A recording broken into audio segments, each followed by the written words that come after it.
की थी, भूख के कारण तड़प रहे थे। दूसरे दिन वो निषाद जंगल में पहुंचाए और पवित्र उस दिन शिवरात्रि का दिन था। ऐसी कथा है शिव पुराण की। अब अपने माता पिता को अपने घर की भक्षण भोग्य पदार्थ को लेने के लिए वन में रहता था, पशुओं को मारता था, जानवरों को मार करके जो लाता था वही खिलाता था। आज जब वो आया तो देखिए शिवरात्रि का दिन था। अब सारा दिन हो गया, उसे कोई शिकार ना मिला।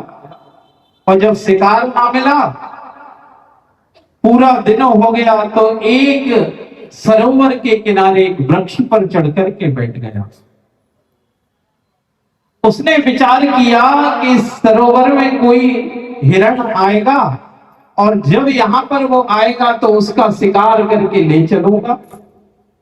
योग से शिवरात्रि का दिन था, वृक्ष पर चढ़ करके बैठा और भगवान शिव की शिवरात्रि के 4 प्रहर रहते हैं। 4 प्रहरों में यहां भी अभिषेक होता था भगवान शिव का, और यहां होता है अभिषेक प्रति शिवरात्रि पर।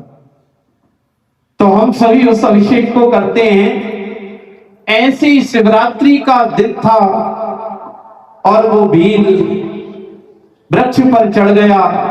एक हिरणी उस सरोवर में जल पीने के लिए आई और वो शिकारी उस हिरणी को मारने के लिए उद्यत हुआ।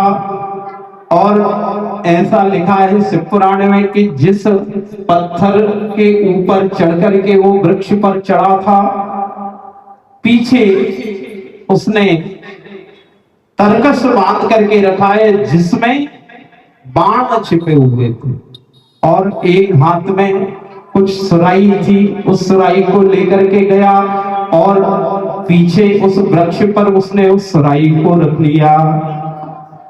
अब देखिए, जैसे ही हिरणी आई, शिवरात्रि का पहला पहर चल रहा था और इसने उस हिरणी को मारने के लिए जब अपने धनुष पर बाण चलाया तो पीछे जो सुराई रखी थी, जैसे ही हाथ लगा तो बेलपत्र का वृक्ष था, उस सुराई में कुछ बेलपत्र गिर गए थे। हाथ जैसे ही लगाया उसको मारने के लिए तो वो सुराई का जल अनजाने में बेलपत्र के साथ शिवलिंग पर चढ़ गया। और ये शंकर भगवान की। और जब शिवलिंग पर अनजाने में जल चढ़ गया तो शंकर जी की पहली पूजन वहां पूर्ण हो गई। और वो हिरणी पर वो जो बाण चलाना चाह रहा था, उस हिरणी ने देखा, डरते हुए उस भैया से, उस भील से कहने लगी, अरे बंचर, हमें छोड़ दो। उसने कहा, क्यों छोड़ दें, हम तो तुम्हें मारने के लिए आए हैं, शिकार करने के लिए आए हैं। उसने कहा, मैं अपने बच्चों को बड़ी बहन के घर छोड़ करके आई हूं, आज मुझे छोड़ दो, मैं वचन देती हूं, मैं लौट करके आ जाऊंगी। उस भील ने उसके वचनों को मान लिया और उसको छोड़ दिया। पुनः वो चली गई, वो हिरणी चली गई। अब दूसरा पहर हुआ, पुनः वो बैठा रहा। उसने विचार किया, कोई दूसरा हिरण आएगा, उसको मार करके ले जाऊंगा।